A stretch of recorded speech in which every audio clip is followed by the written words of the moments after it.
Você sabe qual é o papel da suplementação na saúde das articulações? Esse é o nosso tema hoje em Performance Nutrition Entrevista com Deilis Gonzalez, o lugar certo para aprender sobre a ciência e a prática da nutrição e suplementação com os maiores especialistas da área. Acesse nosso programa no YouTube.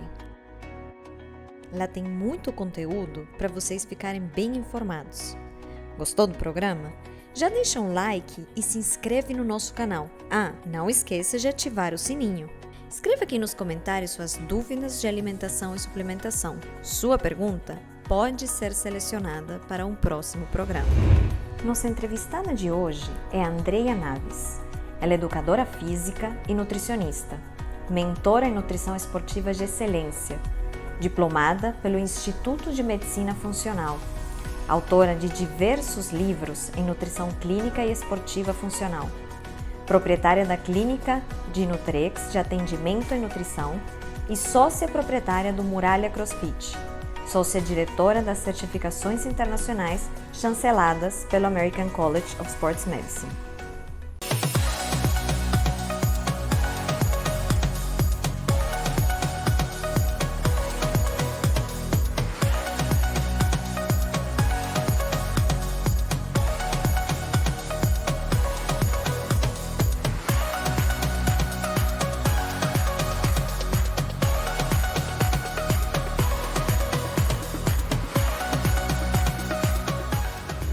Andreia, que prazer te receber aqui no programa. Quanto tempo!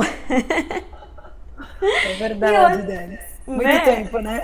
Nossa, é demais, uma pandemia inteira, né? Verdade. E hoje a gente tem um tema super especial, porque o papel da nutrição, da suplementação na saúde das articulações é um tema que não costuma ser muito explorado. No entanto, a gente sabe que tanto a nutrição quanto a suplementação podem ter um lugar fundamental, seja na prevenção, seja na recuperação de uma lesão. Então, vamos do início, né? Quais são os possíveis problemas que podem acometer as articulações? Primeiro, Delis, muito obrigada pelo convite. É sempre um prazer estar com você aqui no teu programa e compartilhando um pouquinho de conhecimento para as pessoas em nutrição, né? Que é algo que tem tudo a ver com a nossa questão da prevenção de doenças mesmo, né? E quando a gente fala de nutrição e prevenção de doenças, as pessoas só imaginam aquelas doenças assim, né? Câncer, obesidade, diabetes, doença cardiovascular, aquelas que comumente são abordadas e que de fato têm um impacto muito grande, né, no risco de desenvolvimento dessas doenças, de acordo com o estilo de vida que a gente tem.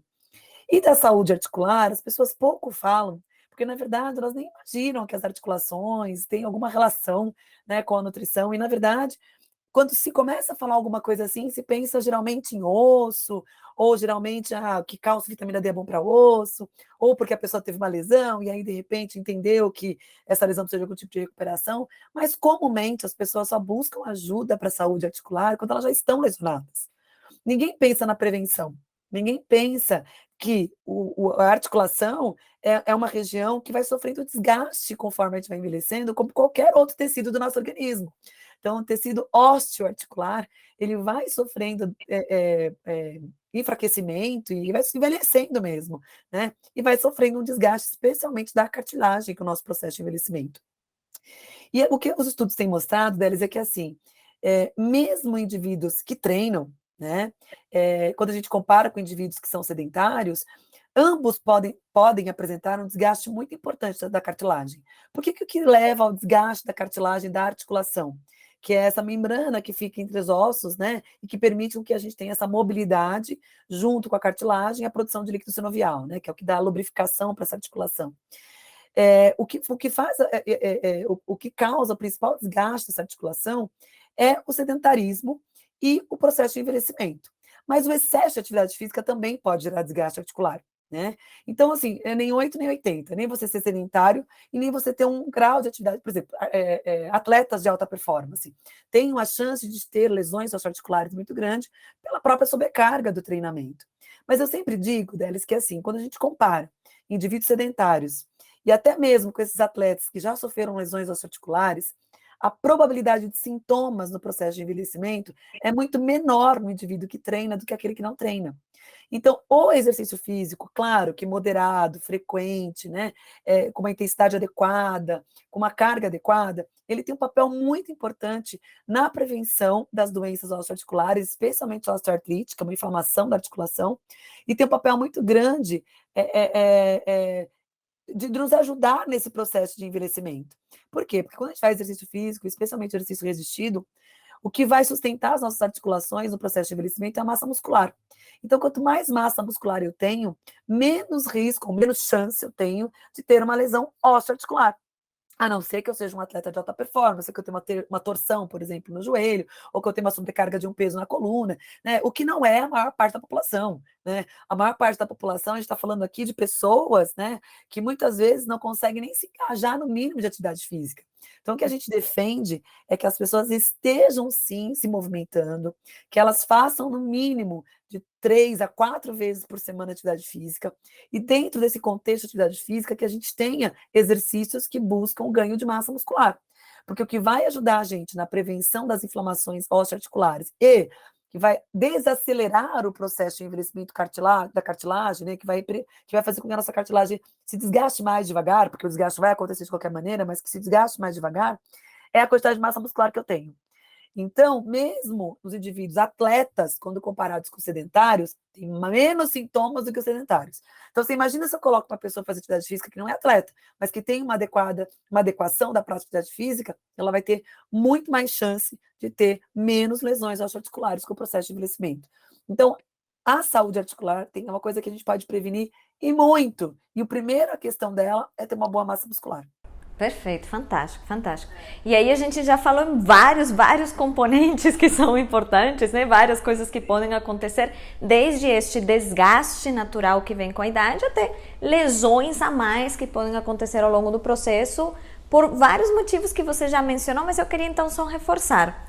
Quais são as principais causas, então, que podem levar aos danos articulares, além da idade e do sedentarismo? Então, assim, a idade é uma questão importante, porque os estudos também mostram que acima dos 50 anos, quase que 60% da população brasileira tem osteoartrite, e especialmente de coluna e de joelho. Então, assim, se a gente fizer uma enquete aqui, por exemplo, com as pessoas que estão nos escutando, eu tenho certeza que pelo menos a gente conhece uma pessoa que tem um problema de joelho ou de mais tem desgaste articular. Porque, claro, são as articulações que a gente acaba se movendo, ainda mais joelho e coluna, né, que sustenta todo o nosso corpo, né, no estado de estar em pé ou até mesmo sentado, essas articulações sofrem demais. Então, a idade é um fator importante, mas não é determinante, porque eu consigo, nesse processo de envelhecimento, gerar uma proteção para essas articulações. Então, o principal fator é a idade, segundo o sedentarismo, porque se eu perco a proteção da minha massa muscular para essas articulações, eu vou ter mais chance de desenvolver essas doenças, né? Então, sedentarismo, primeiro, idade, sedentarismo e má alimentação. Por quê? Porque a má nutrição, quando você tem uma má alimentação, você tem uma oferta maior de compostos pró-inflamatórios.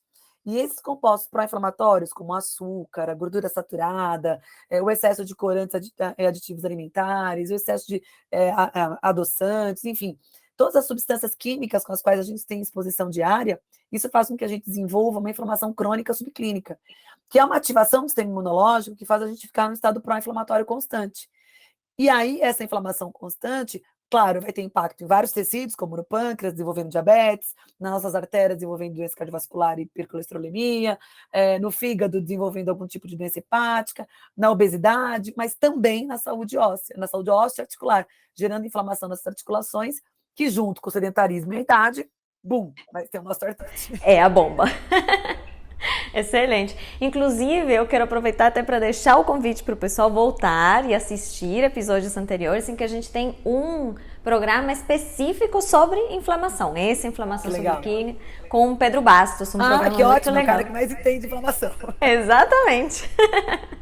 Direto de Portugal. É muito bom. E eu acho que valeria também a pena até a gente acrescentar nesse conjunto aí, que é a bomba para as articulações, uma consequência dessa má alimentação, que é a obesidade, né? Que acaba também gerando, além de sustentar a inflamação, gera um peso maior que acelera o desgaste, né? Olha, Adele, você está falando uma coisa muito importante, a obesidade. Essa aí eu tenho, inclusive, uma matéria semana passada, retrasada, sei lá, dizendo que as pessoas que não fazem atividade física até 2023, 24, teriam muito mais chance de desenvolver doenças, né, enfim, que acabam matando precocemente. E com certeza a obesidade é um dos problemas de saúde pública que a gente mais tem que pensar em combater. Por várias questões, né, que não é só uma questão estética, a obesidade é uma questão de saúde pública. E você falou uma coisa muito importante, porque o que acontece com a maior parte das pessoas que estão obesas? Elas têm, claro, uma sobrecarga por falta de massa muscular e muita gordura corporal, elas têm uma sobrecarga nessas articulações. E a massa de gordura não é uma massa metabolicamente ativa, como é a massa muscular, porque a massa muscular produz energia e ela dá estrutura, dá condição de eu sustentar essa articulação. Então, o que acontece? Essas pessoas, elas, além de ter a sobrecarga do próprio excesso de peso, para emagrecer, o que elas fazem? Começam a fazer atividade física de forma desenfreada, sem orientação, e a primeira coisa que elas vão fazer é caminhada e corrida. Querem começar a correr. E fazem atividades de altíssimo impacto para essas articulações, causando um terror nessas articulações, muitas vezes limitando a continuidade do exercício. E aí a pessoa fala assim: irmão, eu não posso fazer exercício porque eu tenho uma dor de joelho e continuo obesa. Então vira um ciclo vicioso. Então eu nunca recomendo para uma pessoa que está com excesso de peso, obesidade, que ela comece pelo exercício de impacto. Correr e caminhar é um exercício de altíssimo impacto. As pessoas, não, é só uma caminhadinha, não é assim. Se você está com excesso de peso, os teus joelhos, o teu tornozelo vai sofrer, e coluna vai sofrer absurdamente com esse excesso de peso. Então tem que começar com uma atividade física de baixo impacto, por isso que eu sempre recomendo atividade na água, ou que ela faça uma musculação, que ela comece a se engajar em programas, e claro, a orientação nutricional, para ela começar a perder esse excesso de peso, para que ela possa começar a se engajar melhor nessas atividades de impacto mais alto. Então é um prejuízo gigantesco, que eu já vivenciei isso muitas vezes no consultório, pessoas que querem emagrecer, aí começam a fazer esses exercícios de alto impacto de forma desenfreada, fazem por um mês e não conseguem dar continuidade, porque vem milhões de dores causadas pelo excesso de peso nas articulações. É extremamente comum mesmo. Eu me lembro, na época, eu tive um período em que eu atendia basicamente atletas de endurance. Mas aí chegava todo tipo de pessoa que queria fazer endurance e teve um bom grupo, um grupo grande, né, de pessoas que estavam no estado atual de obesidade e que queriam fazer a primeira maratona. O que, ótimo, um excelente objetivo, né? Desde que bem planejado. Mas já tinham feito a tentativa prévia por conta própria, sem cuidar da alimentação, simplesmente fazendo essa sobrecarga que você está falando. E, obviamente, todos já tinham passado por alguma lesão, né? Então, no momento em que chegaram no consultório, foi quando caiu a consciência de... acho que eu preciso de um suporte para isso, né?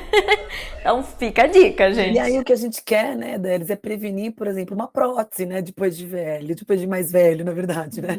Imagina você ter que colocar uma prótese de joelho com 60, 70 anos, né? Eu vivencio isso muito de perto. A minha mãe tem uma artrite de joelho pela falta de atividade física a vida inteira. Então, hoje, para fazer atividade física é muito difícil, porque ela tem muita dor. Então, assim, você percebe que o que melhoraria é o exercício, só que o exercício causa dor, porque ela não tem massa muscular suficiente para suportar a sobrecarga. E vai virando um ciclo vicioso que a pessoa não consegue sair daquilo e vai ficar patinando. Uma bola de neve, né? Bola de neve. Andreia, e assim, a gente está falando então bastante sobre a importância da prevenção e o quanto o exercício tem um papel fundamental nisso, bem orientado, né? Qual é o papel da nutrição e da suplementação? Então, acho que a nutrição, né, Delis, principal é você ter uma dieta. Eu falo que todo mundo sabe que tem que ser uma boa dieta, que as pessoas não querem fazer, né? Porque é tão simples, que é tão óbvio que as pessoas falam assim, nossa, tá alguma coisa errada, né? Mas é óbvio que você ter refeições regulares durante o dia, consumir frutas, verduras, compostos que vão te oferecer compostos bioativos anti-inflamatórios, né? Ter um bom consumo de cereais integrais e fibras que vão ajudar na maior produção de bactérias boas para esse intestino, que tem conexão com todos os tecidos do nosso organismo, porque a gente produz no intestino inúmeras substâncias de conexão periférica, como, por exemplo, os ácidos graxos de cadeia curta, como o butirato, né, que sinaliza o tecido adiposo, o tecido muscular, o tecido hepático, o pâncreas. Então, a gente tem o intestino, é um órgão extremamente importante de produção eu falo de mensageiros secundários, né, que vão trazer saúde para todos os órgãos do nosso organismo, inclusive para a saúde articular. Então, ter uma alimentação rica em frutas, verduras, cereais integrais, ricas em fibras, né? não consumir álcool, que as pessoas também estão banalizando absurdamente hoje em dia, né? O álcool, infelizmente, gera um estado pró-inflamatório e que vai potencializar, junto com esse estilo de vida inadequado, mais chance dessa pessoa desenvolver uma lesão osteoarticular, uma doença osteoarticular, né? Então, é meio óbvio, né? É você consumir o básico do brasileiro: frutas, verduras, arroz, feijão, proteínas magras, azeite, gorduras boas, né? E comer menos produtos industrializados, mais produtos que vêm da terra. Então, essas coisas meio óbvias que a gente fala, que nem maluco por aí, né? Mas que as pessoas acham tão óbvio que acham que não está certo. Mas é isso, não existe milagre. Não existe nenhum alimento, você fala, não existe alimento ruim, não existe alimento bom, existe a pessoa. Que pode ser muito bom para você, pode ser muito ruim para mim. Então, a gente tem que avaliar essas individualidades e o que cada um consegue colocar no dia a dia. Porque também alimento está muito relacionado com comportamento. Né? E aquilo que eu consigo incluir no meu dia a dia, daquilo que eu aprendi com os meus pais ou com quem me criou. Então, o alimento, o ato de se alimentar, né, o comportamento alimentar, está muito relacionado com as crenças que a gente tem durante a vida. Então, não Sim. tem como a gente falar assim, olha, esse alimento é bom para isso, esse alimento é bom para aquilo. Tem estudos mostrando que legal, ó, por exemplo, mirtilo, super antioxidante, previne um monte de doença. Ótimo. Você consegue comprar mirtilo? Nem todo mundo consegue comprar mirtilo. Né? Então, assim, a gente precisa ter esse bom senso dentro da alimentação e encontrar algo que seja mais viável, prático e possível dentro da vida desse paciente, dentro dos conceitos que a gente sabe de uma boa alimentação. E hoje os estudos falam muito da dieta mediterrânea, né? Sim. Todos, da prevenção de inúmeras doenças, porque oferece gordura boa, monoinsaturada, poliinsaturada, ácidos graxos essenciais, o ômega 3, oferece uma boa quantidade de compostos fitoquímicos das frutas, das verduras, as fibras. Então a gente sabe que é isso. Agora, com relação à suplementação, por muito tempo se teve muita especulação em relação a isso, né? Porque a maior parte dos estudos com articulação vinha com a questão da glucosamina, da condroitina, que eram compostos, que são, né, compostos, com esse apelo para a saúde articular. Mas com o tempo e com a evolução realmente da ciência, os estudos têm mostrado que eles pouco têm efeito na prevenção ou no tratamento das doenças osteoarticulares, né? E graças à evolução da ciência, a gente tem hoje compostos muito mais bem estudados e muito mais densos, né, no que diz respeito ao conteúdo técnico, para a prevenção, principalmente, mas também para o tratamento das doenças articulares. E um deles, que eu gosto muito, é o colágeno tipo 2. Então, na verdade, a família do colágeno ganhou muita força nos últimos tempos. E várias empresas, né, que têm patentes de produtos no mercado, desenvolveram muitos produtos para colágeno para pele, para músculo, para tendão, para articulação, né? E dentro desse desenvolvimento dos colágenos, a gente tem um que na verdade vem da família do colágeno tipo 1, né? Eles descobriram o colágeno tipo 2, que é específico para articulação, que é um colágeno que a gente não digere, ele é absorvido intactamente. E quando ele é absorvido, ele ativa as células imunológicas do nosso organismo e desenvolve um processo anti-inflamatório, que é tudo que a gente precisa. Já que a inflamação potencializa todo o efeito da inflamação, do desgaste articular, quando a gente tem um ativo anti-inflamatório, isso vai inclusive atuar no tratamento de um paciente que já tem osteoartrite. A gente tem estudos mostrando isso. O colágeno tipo 2, quando dado para pacientes que já têm sintomas, tem um impacto muito interessante na reversão desses sintomas. Então, o colágeno, ele não é o colágeno que a gente compra todo dia, todo mundo tem por aí, o pozinho de colágeno, não sei o que, o colágeno hidrolisado, não é. Não é o colágeno tipo 1, né? Então, deixar isso muito claro. O colágeno tipo 1 tem aí derivações dele que podem ajudar também na saúde articular, mas o que de fato tem efeito anti-inflamatório na ativação das nossas células imunorreguladoras é o colágeno tipo 2, que quando absorvido, vai lá, ativa essas células imunológicas e produz substâncias pró-inflamatórias, anti-inflamatórias para a circulação, específicas para a circulação. Para articulação, desculpa. Desculpa que eu tô bem rouca hoje, né, Delis? Mas enfim, espero que as pessoas me entendem. Com certeza. Andreia, e o colágeno tipo 2, se a gente usa ele com uma ação mais preventiva ou corretiva ou ambos? Ambos, né? A gente tem estudos tanto no tratamento quanto na prevenção. Por exemplo, eu tenho uma rotina de treinos super intensa, né? Eu uso o colágeno tipo 2 para prevenir as minhas lesões articulares, né? Claro que não é só isso, né? O próprio exercício físico já está me ajudando, a boa alimentação, né? Existe uma questão genética também envolvida nisso, da quantidade de fibras tipo 1, fibras tipo 2 que você tem, mas o colágeno tem um efeito, eu uso com meus atletas também, de prevenção muito interessante, né? Não dá para dizer que é só ele, porque a gente tem vários fatores que estão aí em conjunto trabalhando nessa prevenção. No tratamento é mais fácil a gente ver, porque quando a gente tem o paciente com sintoma e a gente coloca o suplemento, a gente tem uma reversão de sintomas muito significativa. Então é muito interessante, gosto muito, tá? E com a evolução desses compostos para articulação, vieram mais três, né, vamos dizer assim. A gente tem o ácido hialurônico, que anteriormente só era utilizado nas infiltrações articulares. Então, os médicos, por exemplo, há muito tempo já fazem infiltração para melhor, porque o ácido hialurônico ele é um componente que melhora a mobilidade da articulação, na pele ele dá hidratação, né? Mas na articulação ele dá essa capacidade de mobilidade mesmo, de estimular a produção de líquido sinovial. Então, quando se faz a infiltração, você melhora muito as dores articulares e a mobilidade articular. O que acontece? É que esse efeito ele é curto, né? Boa parte das pessoas que já têm osteoartrite, que acabam fazendo as infiltrações com ácido hialurônico, elas têm que fazer isso de forma repetida, muitas vezes 2, 3 vezes no ano, né? O ácido hialurônico oral, ele tem demonstrado também benefícios nessa questão da lubrificação articular. E as doses, elas são muito variadas, sabe, Delis? Então, assim, a gente tem hoje estudos, por exemplo, com 50 miligramas, 100 miligramas de ácido hialurônico, até 900, mil e pouco miligramas de ácido hialurônico. Então, existe um range muito grande, mas o que a gente sabe é que vários ensaios clínicos mostraram que o ácido hialurônico pode melhorar essa lubrificação, atuando não só no tratamento, mas também na prevenção dessas condições, né, mais graves de osteoartrite, especialmente no joelho. Então, tem muitos estudos com osteoartrite de joelho com ácido hialurônico, com um efeito muito interessante, tá? A dosagem, ela varia em função de se você está trabalhando para prevenção ou para tratamento? Sim, provavelmente sim, né? Existem, assim, estudos com doses mais baixas, mostrando ali menor risco de desenvolver a doença, e estudos com doses mais altas, mostrando o tratamento, né? Tem uma questão importante, porque, assim, ácido hialurônico também, como ele foi liberado no Brasil para suplementação oral, existem vários tipos também de ácido hialurônico, porque na verdade o que se usa é o hialurarato, acho que é isso, de sódio, né? É o ácido hialurônico, é uma forma química do ácido hialurônico, tá? Deixa eu só ler aqui direitinho para não falar bobeira para vocês o nome do ácido. É isso mesmo, hialuranato é um nome trava-língua, né? É. A gente tem vários desses na nutrição. Hialuranato de sódio. Esse é o composto que é utilizado do ácido hialurônico na maior parte dos produtos, né? E aí, o que acontece? A gente tem pesos moleculares diferentes. Então, existem ácidos hialurônicos específicos para a pele, por exemplo.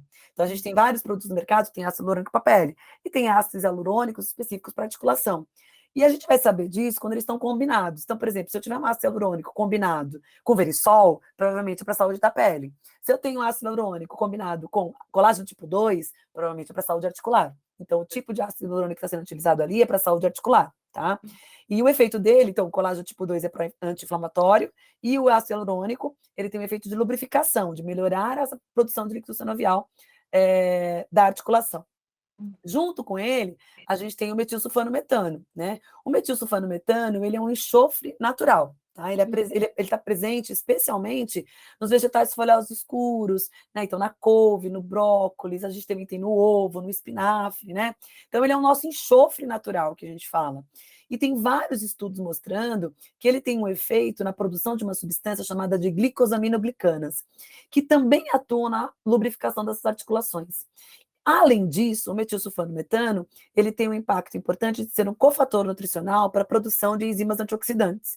Então, ele é antioxidante, acaba também tendo efeito anti-inflamatório, porque tudo que é antioxidante acaba sendo anti-inflamatório também, e pela produção de glicosaminoglicanos, ele ajuda na lubrificação articular. Então, essa combinação é muito interessante quando a gente fala, né? Eu tenho compostos específicos para articulação, e os estudos com metilsulfano-metano são aproximadamente com 900 miligramas de MSM, vai de 900 a 1.500 miligramas de metilsulfano-metano, de MSM, que junto com o efeito antioxidante, anti-inflamatório e na produção de glicosaminoglicanas, que, claro, junto com o ácido hialurônico e o colágeno tipo 2, acaba sendo realmente um blend, né, muito legal quando a gente pensa na prevenção e tratamento de doenças osteoarticulares, por todos esses efeitos que a gente vem conversando aqui. Mas além desses, Delis, tem um outro composto nutricional que eu sou muito fã, e eu acho que a maior parte das pessoas tem que experimentar, porque se me perguntarem assim, olha, André, tem algum suplemento que eu preciso tomar que eu não consigo pela alimentação? Tem, e não é porque você não consegue pela alimentação, é porque o nosso hábito alimentar ocidental faz com que a gente tenha um consumo muito baixo, que são dos peixes. Então, muito difícil as pessoas consumirem 2, 3 porções de peixe na semana. Mesmo as pessoas que moram, o último POF mostrou que mesmo, o Programa de Orçamento Familiares, né, do IBGE, mostrou que mesmo as pessoas que moram no norte e nordeste do nosso país, ou que moram em costas litorâneas, elas têm um baixo consumo de peixe. quando comparado com as pessoas que moram na região sul.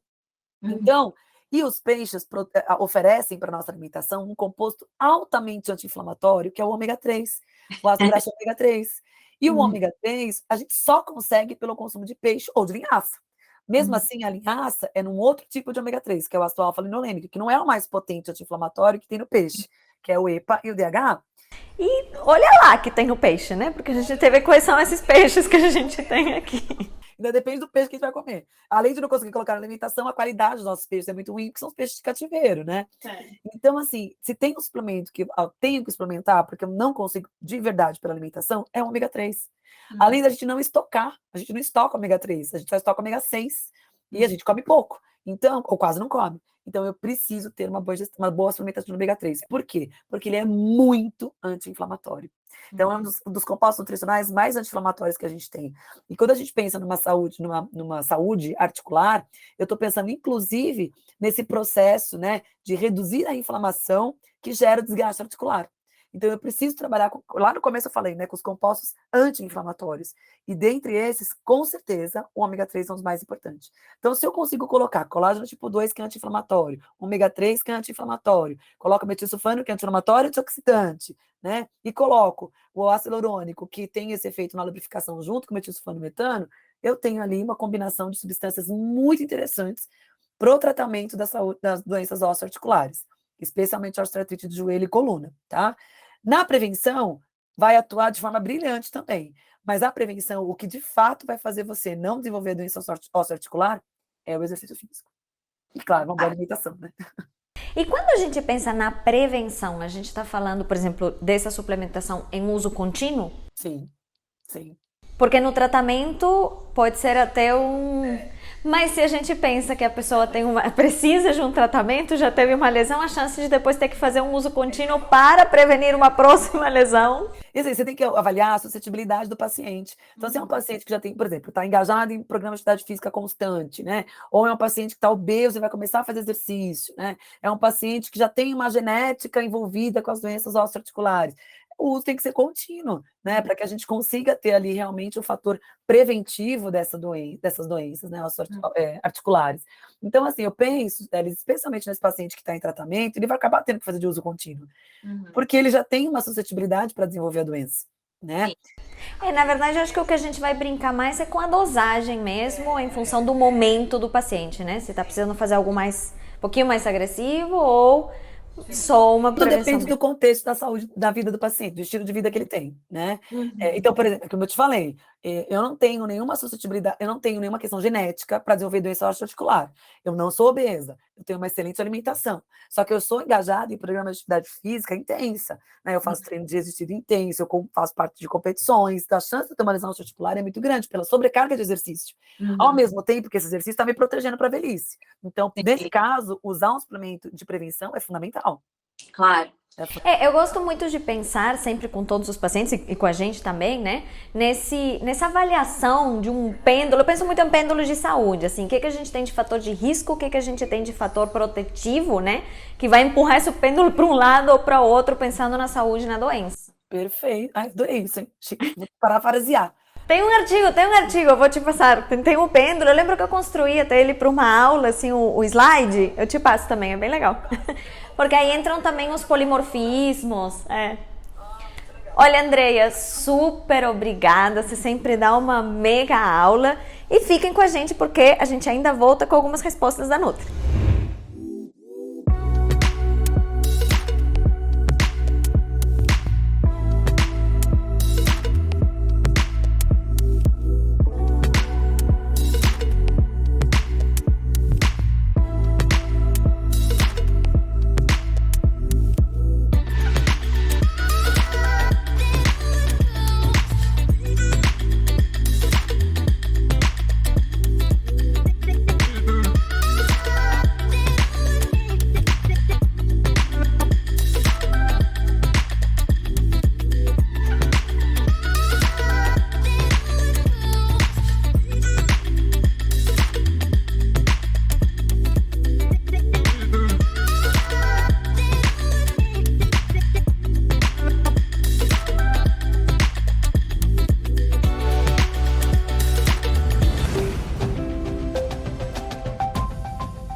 Andreia, hoje na Nutri Responde a gente recebeu uma pergunta que se repetiu muito.